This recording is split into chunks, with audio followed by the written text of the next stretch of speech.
Assalamualaikum warahmatullahi wabarakatuh. Selamat malam Bapak Ibu Guru pelatihan BCKS Angkatan Pertama kelas 2. Perkenalkan, nama saya Darmadianti Sipahutar. Saya bertugas di SD Negeri 112271 Siamporik, Kecamatan Kuala Selatan, Kabupaten Labuhan Batu Utara.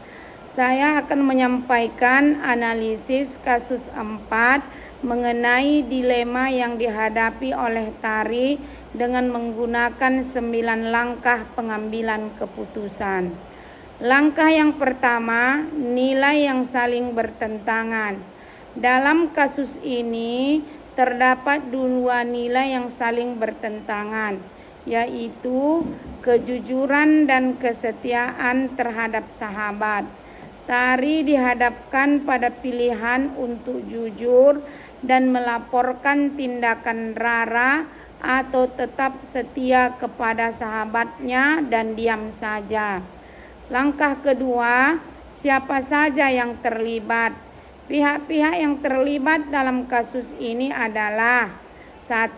Tari sebagai saksi kejadian. Yang kedua, Rara yang mengambil dompet. Yang ketiga, Nina, pemilik dompet yang kehilangan. Yang keempat, Bu Sri sebagai guru pustaka. Yang terakhir, lingkungan sekolah secara umum yang menjunjung nilai moral. Langkah yang ketiga, fakta-fakta relevan. Yang pertama, Rara menemukan dan mengambil dompet di perpustakaan. Yang kedua, Tari melihat langsung kejadian tersebut. Yang ketiga, tidak ada orang lain yang melihat. Yang keempat, Bu Sri kemudian mengumumkan bahwa Nina kehilangan dompet. Dan yang kelima, Tari tahu bahwa yang diambil Rara adalah dompet milik Nina. Selanjutnya, langkah yang keempat, pengujian benar atau salah. Beberapa pengujian yang bisa dilakukan adalah yang pertama, uji hati nurani. Apakah Tari merasa nyaman membiarkan hal itu terjadi? Yang kedua, uji hukum emas.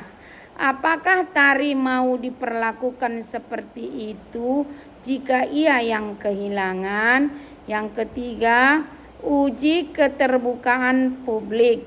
Apakah tindakan Rara tetap bisa diterima jika orang lain tahu? Dan uji universalisasi. Apa jadinya jika semua orang melakukan hal yang sama? Langkah berikutnya yaitu langkah yang kelima, paradigma benar versus benar. Dalam kasus ini terjadi konflik antara kejujuran versus kesetiaan sahabat.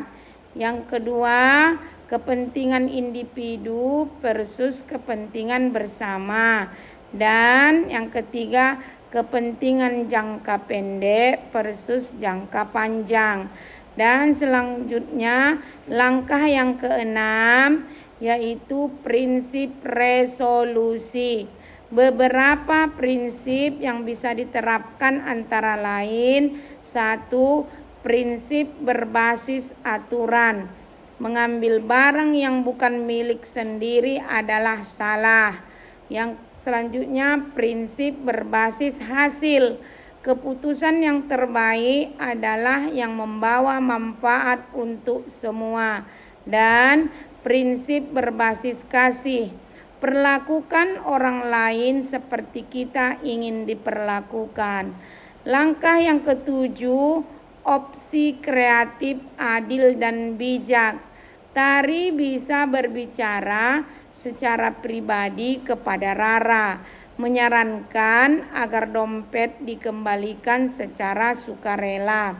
Jika Rara menolak, Tari bisa melaporkan kepada Bu Sri secara diam-diam agar tidak mempermalukan Rara di depan umum. Langkah yang ke-8, keputusan akhir. Keputusan yang saya ambil jika menjadi tari adalah berbicara dulu secara pribadi kepada Rara. Jika Rara tetap tidak mau bertanggung jawab, maka saya akan melaporkan kepada Bu Sri secara bijak demi menegakkan kejujuran dan keadilan. Langkah yang terakhir yaitu langkah yang ke-9, pelajaran yang didapat. Saya belajar bahwa menegakkan kebenaran memang tidak selalu mudah, terutama jika melibatkan orang yang dekat dengan kita.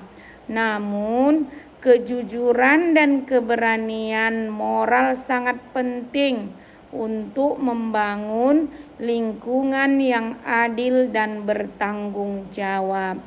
Di masa depan, saya akan lebih bijak dan berani mengambil keputusan yang sesuai dengan nilai-nilai etika. Saya mengucapkan terima kasih. Itulah analisis kasus dari kasus 4. Maka saya akhirilah. Wassalamualaikum warahmatullahi wabarakatuh.